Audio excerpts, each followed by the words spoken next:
যোৱা 14 তাৰিখত আমাৰ NRCৰ যেটো ফাইনাল ড্ৰাফট উলিয়ালে সেই ফাইনাল ড্ৰাফটত আমাৰ বৈধ উপযুক্ত নথিপত্ৰ থকা সত্ত্বেও আমাৰ হিন্দু বাঙালীৰ নামসকল আমাৰ ইয়াত NRCত অন্তৰ্ভুক্ত কৰা নাই।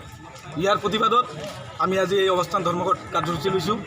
লগতে বিজেপি চৰকাৰক আমি সকীয়াই দিব বিচাৰিছোঁ যে আমাক হিন্দু বাঙালীক লৈ ৰাজনীতি কৰিব নালাগে, কাৰণ উপযুক্ত নথিপত্ৰ থকাৰ পিছতো কিয় আমাক হিন্দু বাঙালীক NRC লৈ অন্তৰ্ভুক্ত নহ'ল।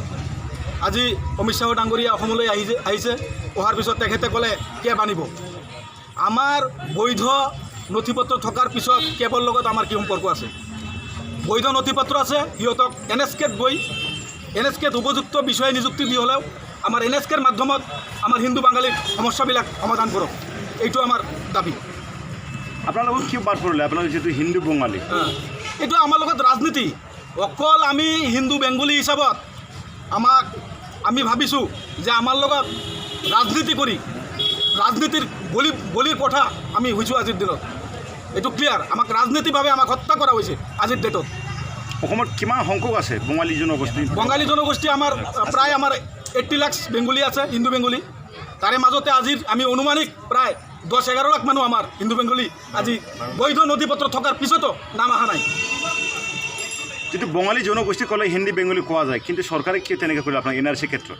চৰকাৰে কিয় কৰিলে? চৰকাৰে এইটোক লৈ ৰাজনীতি কৰি আছে।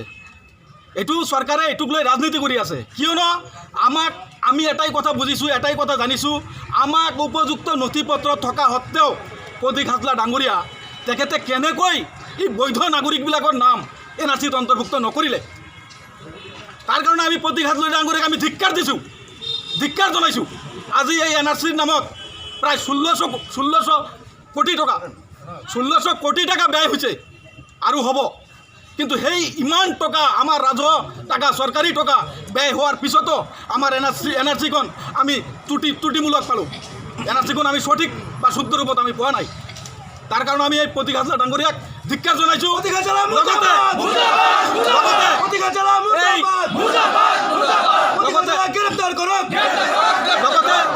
1600 কোটি টকাৰ হিচাপ এই প্ৰতীক হাজলা ডাঙৰীয়া ৰাইজৰ সন্মুখত তুলি ধৰিব লাগে। তেখেতে ইমান টকা ক'ত খৰচ কৰিলে ৰাইজক জনাব লাগে, কিয়নো NRCখন যিহেতু শুদ্ধ ৰূপত ওলাব পৰা নাই। এইখিনি আমাৰ দাবী। আৰু লগতে আপোনালোকৰ জৰিয়তে আৰু এটা কথা কৈছোঁ, আজি আমি BTC জন্মলগ্নৰে পৰা আমি হিন্দু বেংগলীসকল BTC প্ৰশাসন বা BPF দলৰ লগত আমি ওতঃপ্ৰোতভাৱে কাম কৰি আছিলোঁ, কিন্তু অতি পৰিতাপৰ বিষয় আজি আমাৰ এই BTAD তথা সদৌ অসমত তথা BTADত হিন্দু বাঙালী আমাক এটা সংকটকাল পৰিস্থিতিৰ মাজত আমি আছোঁ, কিন্তু আমাৰ BPF দলৰ মুৰব্বী সন্মানীয় আগ্ৰাম মহিলাৰী দেৱ আমাক হিন্দু বাঙালীক লৈ বা খিলঞ্জীয়া মানুহক লৈ এটা মন্তব্য বা এটা প্ৰতিক্ৰিয়া ব্যক্ত কৰা নাই। এইটো আমি দুখ পাইছোঁ। আপোনালোকৰ জৰিয়তে আমি জনাইছোঁ আমাৰ আগ্ৰাম মহিলাৰী ডাঙৰীয়াক, তেখেতৰ মিলিজুলি চৰকাৰ হিচাপত আজি ৰাজ্যত আছে, তেখেতে হয়তো মিত্ৰ দল হিচাপে জনাব পাৰিলে হয় আমাৰ এই হিন্দু বাঙালীৰ সমস্যাবিলাক। যেহেতু আমি হিন্দু বাঙালী BTADত অকল আমি BPF দলৰ লগত আছোঁ, সকলোৱে আমি BPFক ভোট দিওঁ, কিয় আজি এটা স্পষ্টীকৰণ আগ্ৰাম মহিলাৰী দিয়া নাই? আমি দুখ পাইছোঁ। এটা ফেমিলিত 5জন যদি মেম্বাৰ আছে, তাৰে 3জনৰ নাম আহিছে, 2জনৰ নাম অহা নাই। স্পষ্ট কথা।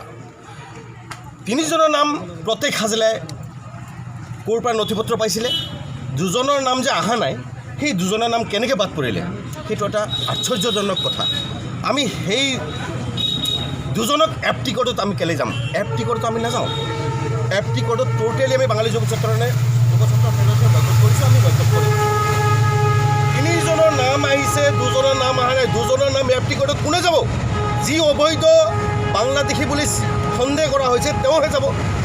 যদি আমি অবৈধ বাংলাদেশী বুলি আমি চিনাক্ত হৈছিলোঁ, আমি 5জন পৰিয়ালে 5জন মেম্বাৰে হ'ব লাগিছিলে। 3জন আহিল, 2জনৰ ক্ষেত্ৰত আমি কেলৈ যাম? এপটিকট প্ৰথম বয়কষ্ট আমি নিবিচাৰোঁ। দ্বিতীয় হ'ল আপোনালোকৰ কি কয় এইটো নাগৰিকত্ব সংশোধনী বিল, মানে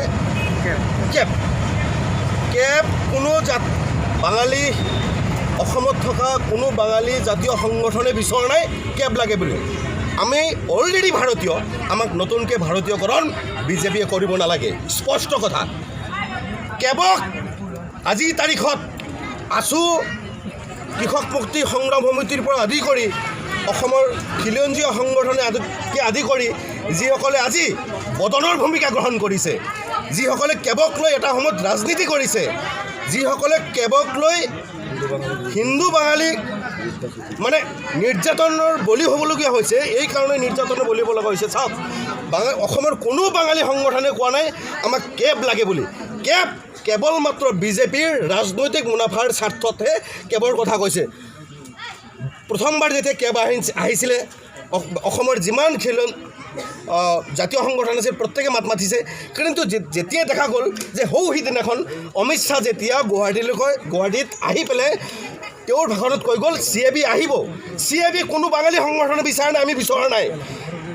CAB আমি প্ৰথম বাঙালী যুৱ ছাত্ৰ ফেডাৰেশ্যনে বিৰোধ কৰিছোঁ যে CAB আমাক নালাগে, কিন্তু আজি সদৌ অসম ছাত্ৰ সন্থাৰ পৰা আদি কৰি তেওঁলোকে বদনৰ ভূমিকা গ্ৰহণ কৰিছে। কিয় কেৱল ভূমিকা কেৱল মাত্ৰ অসমীয়া আৰু বাঙালীৰ মাজত সংঘাত সৃষ্টি কৰাৰ বাহিৰে বাকী একো কৰিব পৰা নাই। আমাক কেব নালাগে। সমুজ্জ্বল ভট্টাচাৰ্যী, লুৰিণজ্যোতিৰ আদিক অখিল গগৈৰ পৰা আদিৰ পৰা মই তেওঁলোকক বদন বুলি আখ্যা দিছোঁ। তেওঁলোক মাত্ৰ এই কেবৰ বিৰোধিতা কৰিব লাগিছিল যদিও কৰা নাই, তেওঁলোক বদন হৈ বহি আছে। বদন বুলি আখ্যা দিছোঁ আপোনালোকৰ এই ধৰণৰ আমাৰ এই ধৰণৰ কাৰ্যসূচীৰ মাধ্যমেদি। Thank U.